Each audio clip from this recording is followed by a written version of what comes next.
र नमस्कार सम्पूर्ण यस च्यानललाई हेर्नुहुने मेरा महानुभाव दर्शकवृन्दहरूलाई हजुरहरूलाई एउटा म के जानकारी गराउन आइरहेको छु भने हिजो मात्रै मैले एउटा तपाईँहरूलाई एउटा मैले मेरो फेसबुक पेजबाट एउटा बहुमूल्य मात्रै नभएर एकदमै गम्भीर विषय लिएर तपाईँहरूलाई एउटा जानकारी गराएको थियो। के भन्छ अहिलेको यो वर्तमान समय जुन प्रकारको होरी हावा चलिरहेछ यो चैतको समय, यो समयमा एकदमै हामी जोगिनुपर्ने एकदमै सुखरो समय हो। र यो समयमा चाहिँ कतै न कतै हामीले सानोतिनो भुल गऱ्यो भने ठुल्ठुलो नोक्सान ठुल्ठुलो के अरे आपतहरू हामीलाई आइलाग्छ है। र यस बेला चाहिँ हामीले चाहिँ एकदमै जोगिनुपर्ने र आगोदेखि है कतिवटा भीषण आगोहरू लाग्नुदेखि हामी जोगिनुपर्छ। र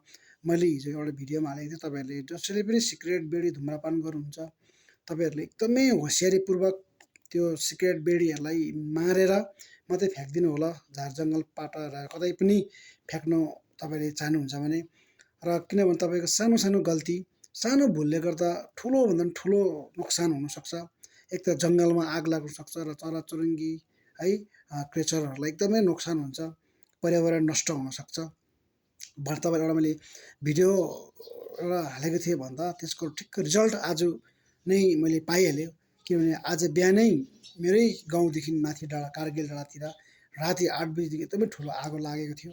जुन चाहिँ आगोको त्यो डढेको कालो पत्राहरू हाम्रो गाउँको आँगनभरि रोडभरि हामीले देख्नुमा पायौँ भन्दा अहिले मैले फेरि केही क्षण अगाडि नै भिडियो मार्फत कतिवटा लङभ्यू 34 लाइनतिर एकदमै भीषण आगो लागेको है, अर्को कुनै कतापट्टि पनि पुरा आगो लागेको यस्तो घटनाहरू हामीले भिडियो मार्फत च्यानल मार्फत हेर्न पाउँछौँ। र तपाईँहरूलाई मेरो यो हार्डली रिक्वेस्ट के छ भने एकदमै तपाईँहरूले आगो भन्ने कुरो यस्तो हो जुन चाहिँ आगो चाहिँ यो समयमा हेर्दा सानो आगो हेर्दा त्यसले एकदमै ठुलो विराट लिन सक्छ। र कुनै पनि हातलाई हामीले आगोलाई त्यसलाई काबुमा गर्नु सक्दैनौँ। त्यसोले गर्दा जति पनि सिगरेट बिडी धुम्रपान गर्नुहुने महानुभावहरू तपाईँहरूलाई मेरो हार्डली रिक्वेस्ट फ्याँक्दाखेरि मारेर मात्रै फ्याँकिदिने र त्यो सिगरेटहरू जलाएको माचिसलाई पनि मारेर मात्रै कुनै साइडमा फ्याँकिदिने। र अन्य अर्को के छ भने कतिजना यस्तो व्यक्तिहरू छन् जसले चाहिँ उसको स्वभाव नै उपद्रो गर्ने, जतासुकै आगो झोसी हिँड्ने है, यो प्रकारको जुन प्रकारको स्वभावको व्यक्तिहरू हुनुहुन्छ नि तपाईँहरूलाई मेरो आन्तरिक हृदयबाट रिक्वेस्ट छ त्यस्तो उपद्रो कामहरू तपाईँहरूले यो वर्तमान समयमा नगरिदिनु होला। किन तपाईँको सानो उपद्रोले तपाईँको सानो गल्तीले मान्छेको जीवन नष्ट हुनसक्छ, धनजन र क्रेचर पशु प्राणीहरूमा ठुलो क्षति हुनसक्छ। त्यसले गर्दा तपाईँहरूलाई पनि मेरो रिक्वेस्ट छ यस्तो प्रकारको उपद्रो कामहरू तपाईँले छोडिदिनुहोस् अब।